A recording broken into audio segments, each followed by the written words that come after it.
தாஜுதீன் படுகொலை தொடர்பில் முறையான விசாரணைகள் மேற்கொள்ளப்படும் போது ராஜபக்சக்கள் கலக்கமடைவது ஒன்றும் ஆச்சரியத்திற்கு உரியது அல்ல.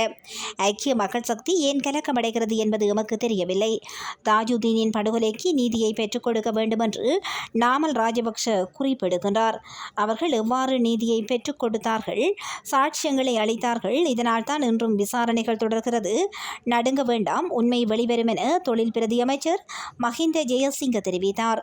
பாராளுமன்றத்தில் நேற்று நடைபெற்ற விளையாட்டில் ஊக்கு பதார்த்தம் பயன்பாட்டிற்கு எதிரான சமயவாயம் சட்டமூலம் மீதான விவாதத்தில் உரையாற்றுகையில் அவர் இந்த கருத்தை வெளியிட்டுள்ளார்.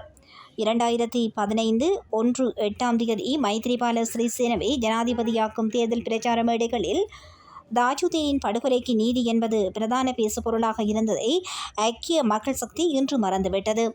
மைத்ரி, ரணில் மற்றும் சஜித் அரசாங்கம் தாஜுதீனின் படுகொலை குறித்து முறையான விசாரணைகளை மேற்கொண்டு உண்மையை வெளிக்கொண்டு வரவில்லை.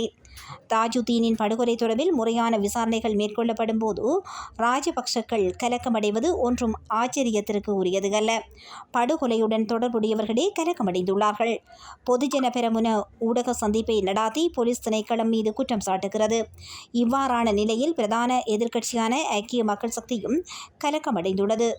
தாஜுதீனின் படுகொலையை ராஜபக்சக்களின் தேவைக்கமைய விபத்தாக மாற்றி அமைப்பதற்கு அப்போதைய பிரதி போலீஸ் மா அதிபர் பாரிய முயற்சிகளை மேற்கொண்டார். முன்னாள் நீதிமன்ற சட்ட வைத்திய அதிகாரி போலியான பரிசோதனை அறிக்கை சமர்ப்பித்தார். அவர் தற்போது உயிருடன் இல்லை. பிற்பட்ட காலத்திலான விசாரணைகளில் தாஜுதீன் கொடூரமான முறையில் படுகொலை செய்யப்பட்டமை வெளிப்பட்டது. ராஜபக்சக்களுடனும் நாமல் ராஜபக்சவுடனும் இன்று கைகோர்த்துள்ள ஐக்கிய மக்கள் சக்தியினர் தாஜுதீன் படுகொலை தொடர்பில் முன்னாள் அமைச்சர் ராஜித சேனாரத்ன அன்று குறிப்பிட்டதை மீண்டும் செவிமடுக்க வேண்டும். அரச காலத்தில் தண்டனை வழங்குவதை போன்றே தாஜுதீனுக்கு தண்டனை வழங்கப்பட்டு அவர் படுகொலை செய்யப்பட்டார். இவர் படுகொலை செய்யப்பட்ட சந்தர்ப்பத்தில் ஜனாதிபதி மாளிகையில் இருந்தவாறு ஜனாதிபதியின் பாரியார் குறித்த நபர் ஒருவருக்கு 46 முறை தொலைபேசியில் அழைப்பை ஏற்படுத்தியுள்ளார் என்று ராஜித சேனாரத்ன குறிப்பிட்டுள்ளார். உண்மைகள் தற்போது வெளிவரும் போது ராஜபக்சக்கள் கலக்கமடைந்துள்ளார்கள். ஐக்கிய மக்கள் சக்தி ஏன் கலக்கமடைகிறது என்பது எமக்கு தெரியவில்லை. தாஜுதீனின் படுகொலைக்கு நீதியை பெற்றுக் கொடுக்க வேண்டும் என்று நாமல் ராஜபக்ச குறிப்பிடுகிறார்.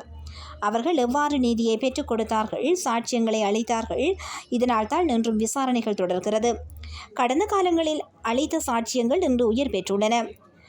கஜா மற்றும் இவர்களின் சகாக்கள் வெளிப்படுத்தும் விடயங்கள் கலக்கமடைந்துள்ளார்கள். வெளியாகும் தகவல்களினால் நடுங்குகிறார்கள். தாஜுதீனின் பெயரை கேட்கும் போது நடுங்குகிறார்கள். விசாரணைகளின் முன்னேற்றத்தை போலீஸ் ஊடக பேச்சாளர் வெளிப்படுத்தும் போது அவர் மீது குற்றச்சாட்டு இருக்கிறார்கள். தாஜுதீனின் பெயரை கேட்கும் போது நடுங்குபவர்கள் குற்றம் இழைக்காவிடின் தைரியமாக இருக்கலாம் என்று கேட்டுக்கொள்கிறேன் என்று மஹிந்த ஜெயசிங்க தெரிவித்தார்.